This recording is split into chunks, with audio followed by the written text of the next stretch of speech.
Olá pessoal, tudo bem? Bem-vindos aqui ao nosso canal para mais um vídeo esclarecedor. Vídeo que vai ser realmente muito impactante para aqueles que porventura tenham alguma dúvida.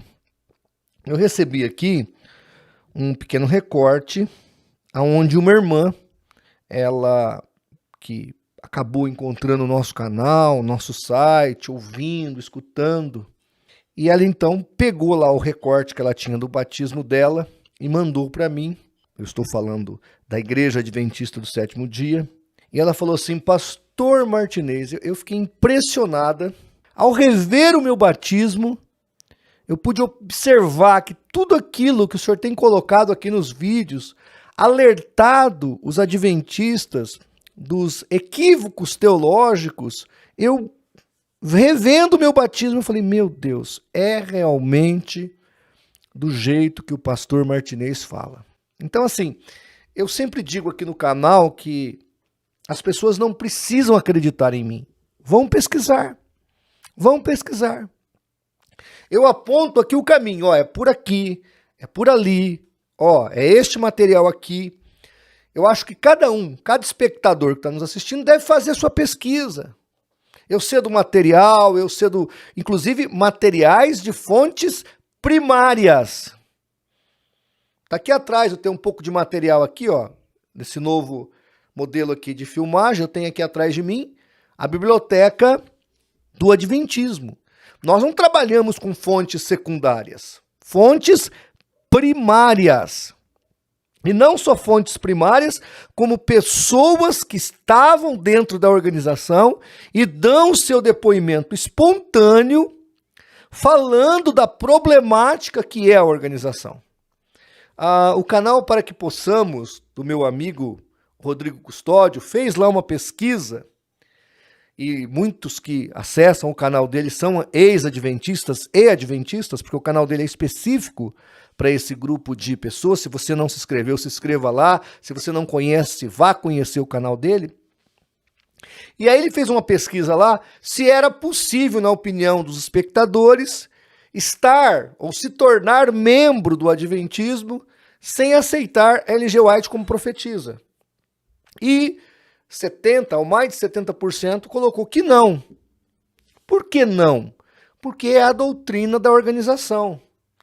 Eu sempre falo aqui, você não tem como entrar para servir a Deus dentro da Igreja Adventista sem crer que Ellen G. White é a mensageira do Senhor, sem crer que ela é o espírito de profecia para os últimos dias. Se você não crê nisso, você não pode ser adventista.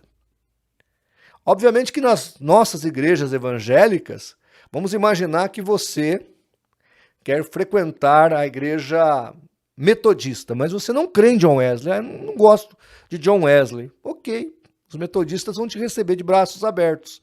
Você pode congregar numa igreja presbiteriana, mas eu não gosto do Calvino, eu achei que ele foi meio ditador, eu não gosto dele não. Então tudo bem, a igreja está aqui, você gosta de Jesus, importante você ama Jesus, então o que você acha de Calvino, isso aí é uma coisa pessoal sua. Eu não gosto de Lutero, eu posso congregar aqui na igreja luterana?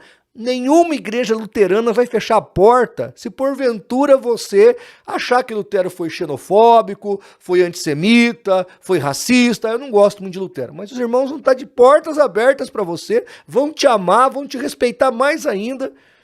Então assim, essa é a diferença fundamental entre uma igreja de Jesus e uma seita. A seita você tem que reverenciar, venerar, honrar o profeta da organização. A igreja de Jesus não. Você tem que honrar o Cristo da cruz. Esse sim. Óbvio, não tem como ser cristão sem seguir Cristo. Agora, o fundador da igreja, o líder da igreja, para nós evangélicos, isso é secundário. O primário e essencial é que você ame Jesus acima de todas as coisas.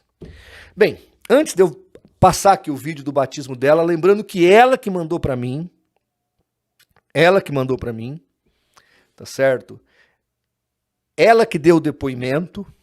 A maioria das pessoas que eu cito aqui são eles que vêm a mim, tá?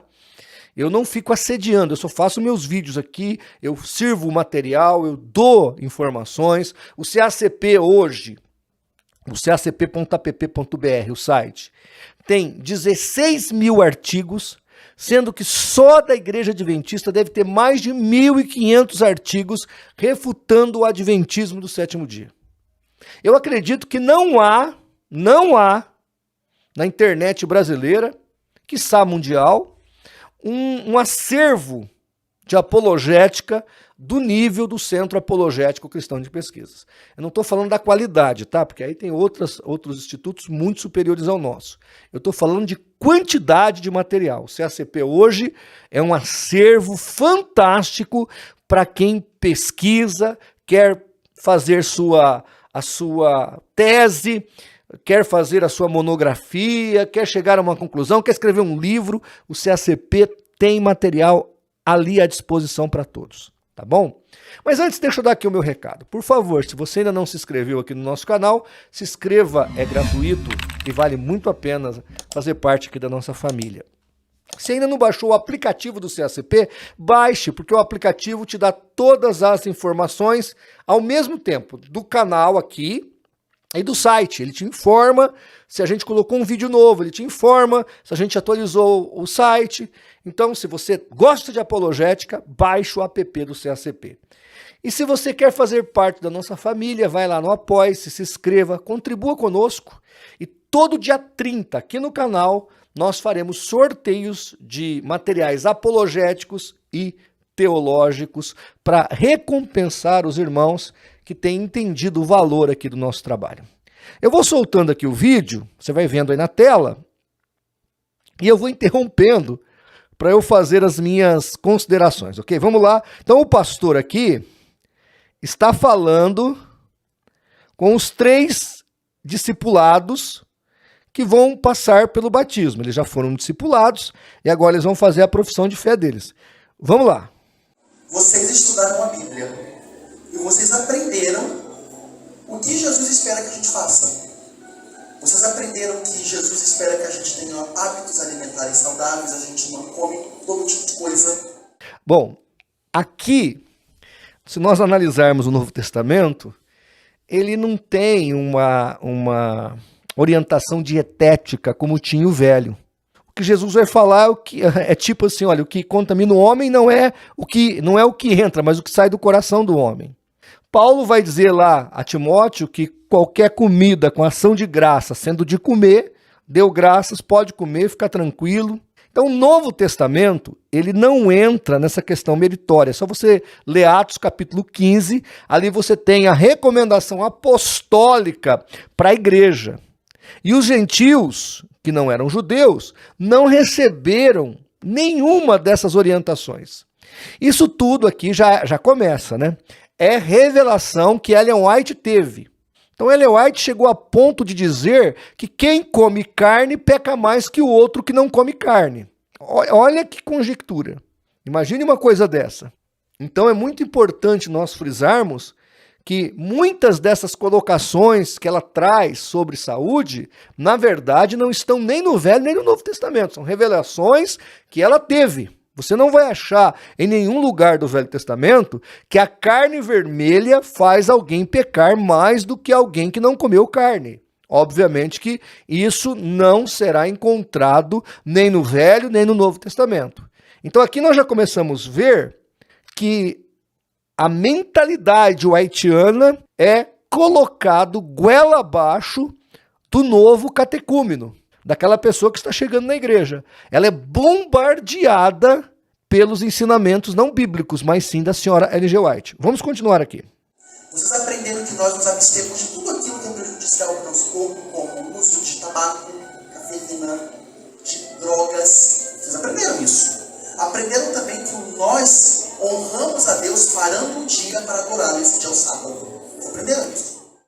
Bom, aqui ele já vai entrar com o sábado, né? Mas antes um pouquinho ele fala mais algumas questões sobre vícios. E nós, como cristãos protestantes evangélicos, ensinamos as pessoas a não se prenderem aos vícios, porque isso é ensinamento neotestamentário. Paulo vai dizer o seguinte, olha, eu posso todas as coisas, mas não me deixarei dominar por nenhuma delas. Tito 2,12, Paulo vai dizer o seguinte, olha, você tem que viver sobriamente, de maneira sóbria. Ou seja, o crente em Jesus, cheio do Espírito Santo, ele não vive nos vícios. Por quê? Porque nós não devemos e não podemos, como cristãos verdadeiros, sermos dominados por nenhum tipo de vício. Agora, não é alguma revelação além da Bíblia, ou porque o café é isso, ou porque refrigerante tal é aquilo. Isso tudo é conjectura da cabeça da senhora White. E aí ele vai falar de um dia que eles guardam.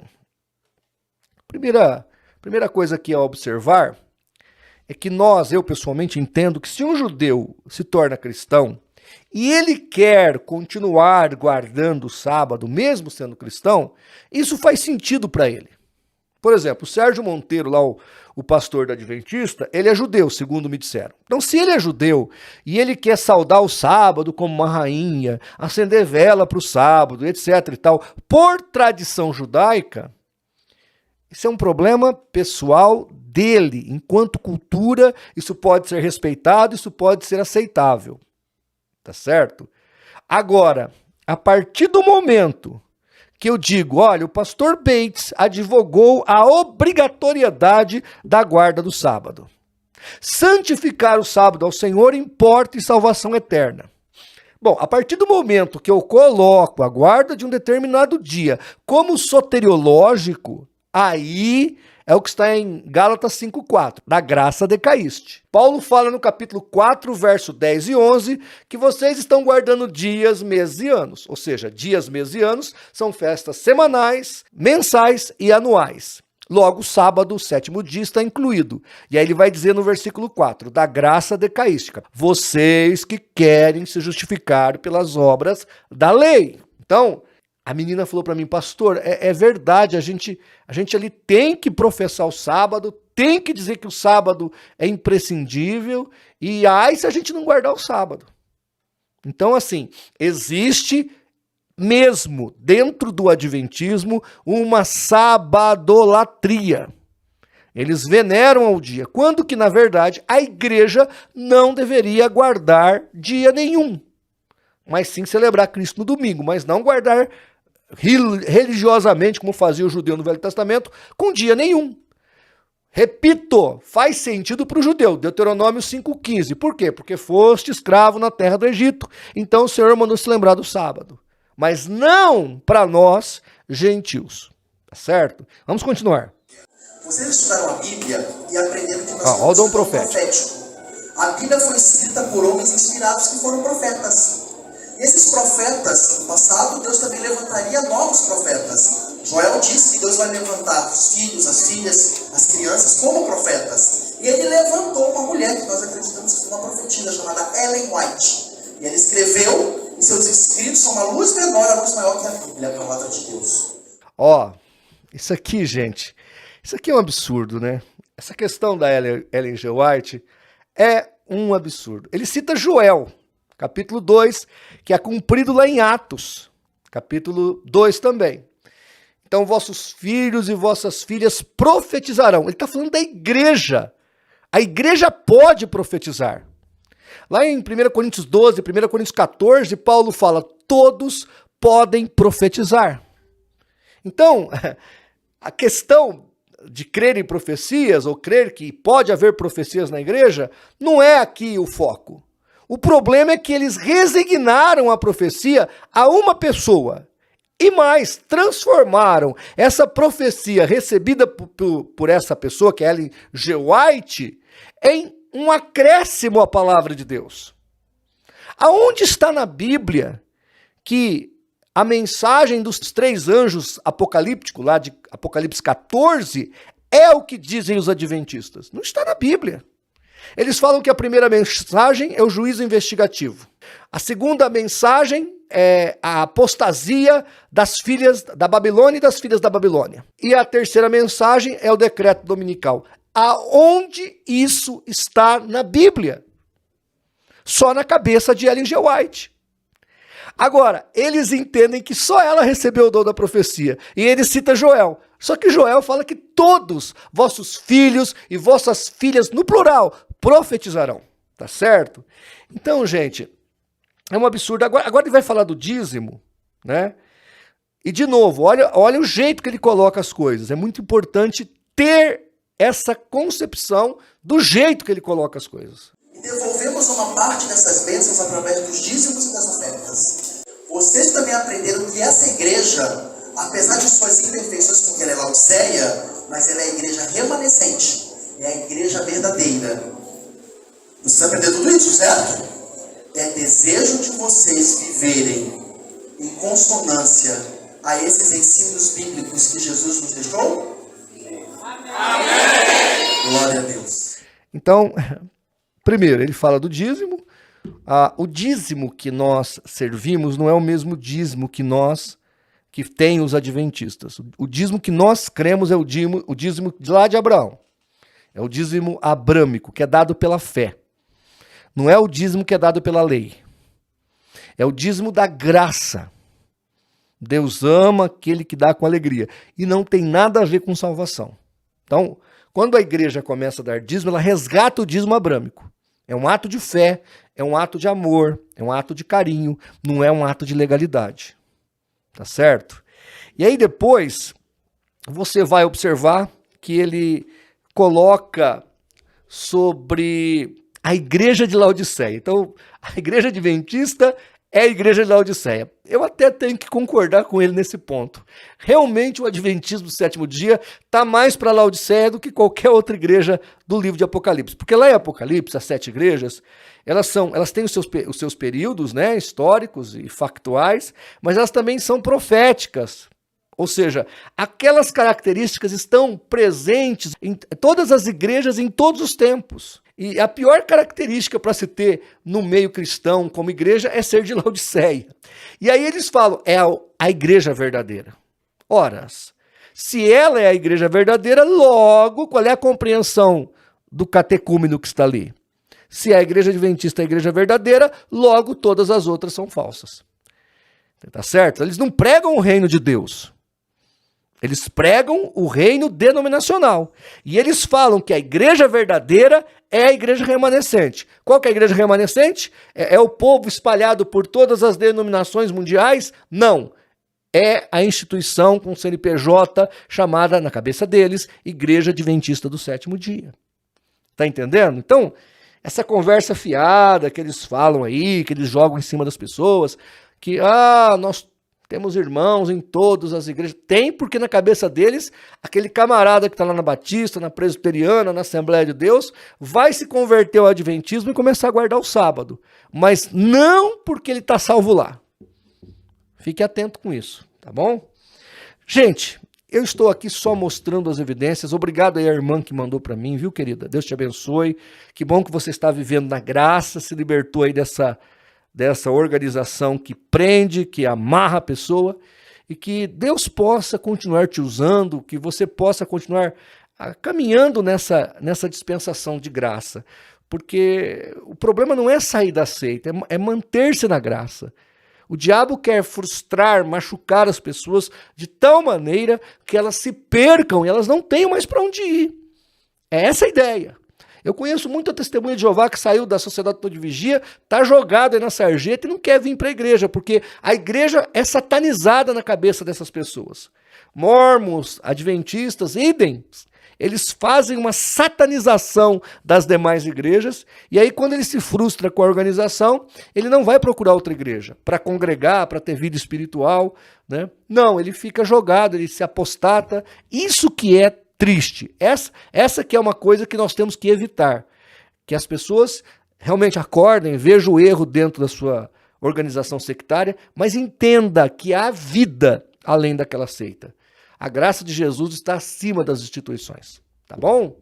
Que Deus abençoe você. Obrigado aí pelo seu tempo. E que Deus abençoe a irmã que me enviou o material. Um grande abraço. Se Deus assim permitir, até o nosso próximo vídeo.